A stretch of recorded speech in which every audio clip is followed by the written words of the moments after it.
भारत वर्ष में एक राजा था, वह बड़ा दानी था, नित्य दिन मंदिर में दर्शन कर जाता, ब्राह्मण है साधु की पूजा किया था।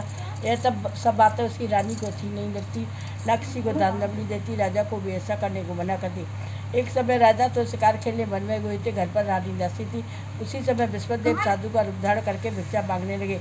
तब रानी कहने लगी, हे साधु महाराज, मुझे ऐसे धन की आवश्यकता नहीं जिसे रखने उठाने में मेरा सारा समय बर्बाद हो जाए, ताक बार आराम न कर सकूँ। साधु बोले, हे देवी, तुम तो बड़ी विचित्र संतान, धन से कोई दुखी नहीं होता।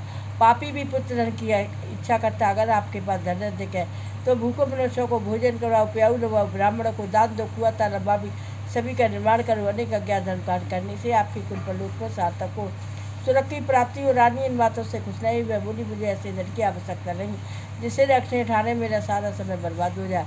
तो साधु कहने लगे, अगर तुम्हारी ऐसी इच्छा मैं बताता वही कार्य करना। बृहस्पतिवार के दिन घर को गोबर से लीपना, केशों को धोते स्टार्ट करना, राजा से कहना भोजन में मांस मुद्रा खाए, धोबी क्या कपड़े धुलवाने डाले। इस प्रकार 7 बृहस्पतिवार करने से तुम्हारा सब धन नष्ट हो जाएगा, तुम आराम कर सकोगी। साधु के तो वहाँ से अंतर्ध्यान में रानी ने वैसा ही कार्य किया।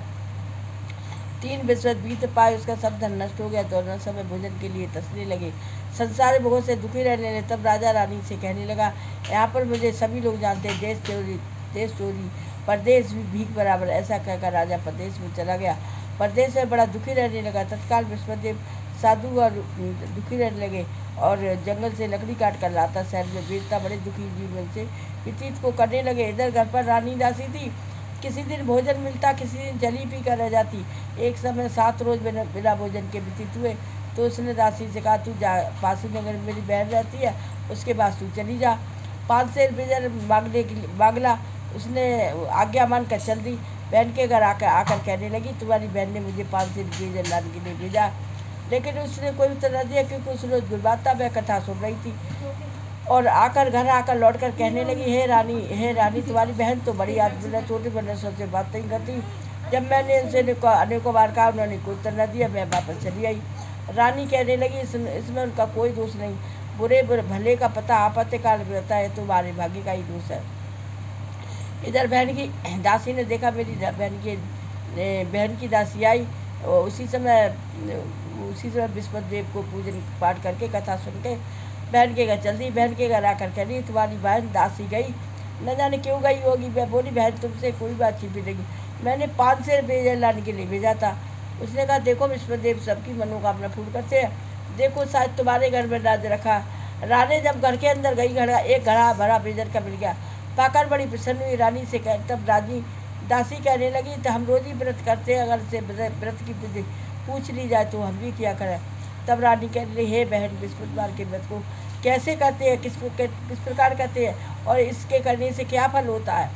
तो रानी की बहन कहने लगी, बृहस्पतिवार के व्रत में चने की दाल मुनक्के से केले की जड़ में पूजन करो, दीपक जलाओ, कथा सुनो, पीले वस्त्र पहनो, पीले फूलों का प्रयोग करो, पीले चंदन का प्रयोग करो। ऐसा करने से विश्वदेव प्रसन्न होते हैं और अन्न धन देते हैं, मनोकामना पूर्ण करते हैं। ऐसा मन में दृढ़ विश्वास रखना चाहिए।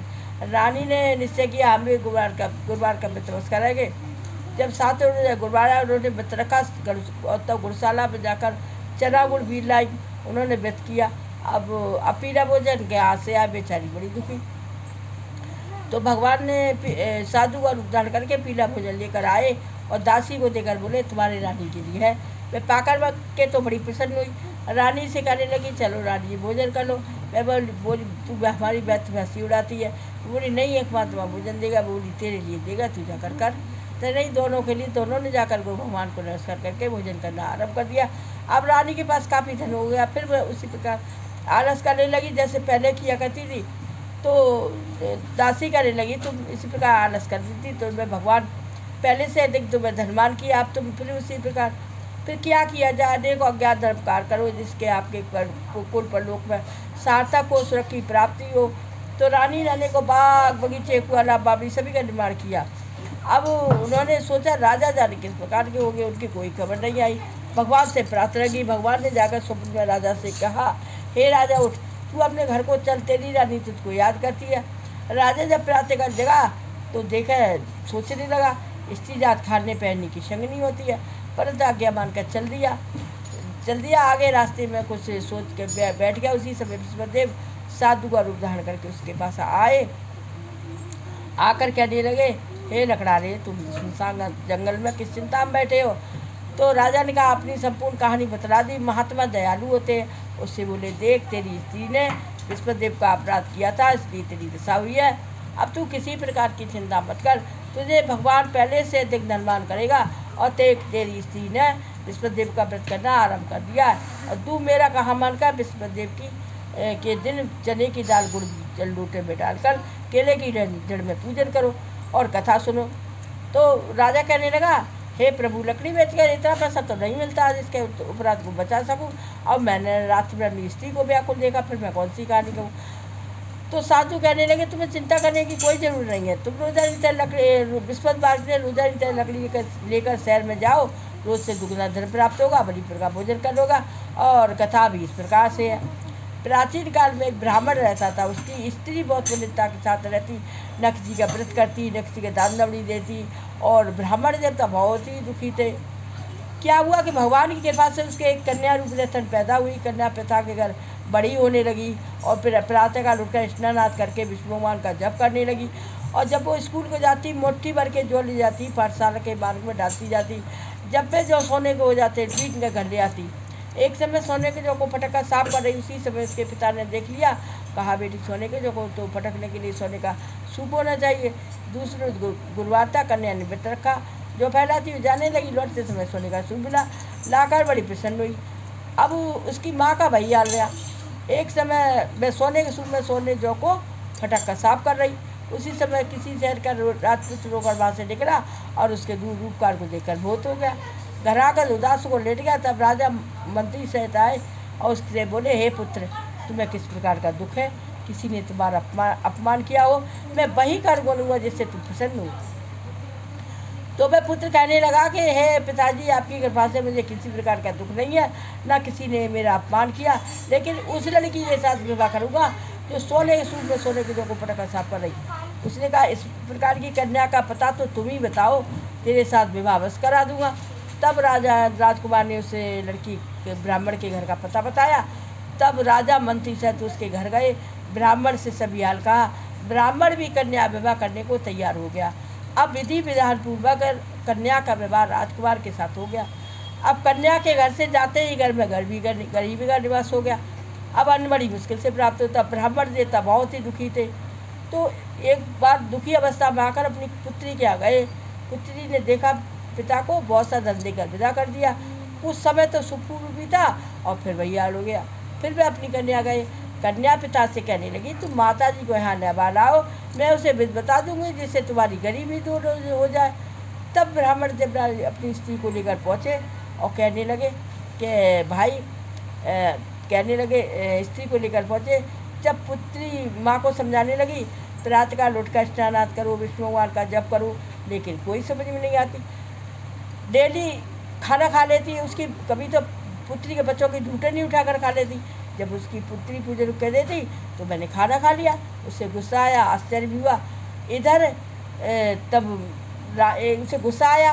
उस एक रात कोठरी से सभी सामान निकाल कर उस माँ को बंद कर दिया और प्रातःकाल निकाल कर उससे स्नानाद कराया, विष्णु भगवान का जप कराया।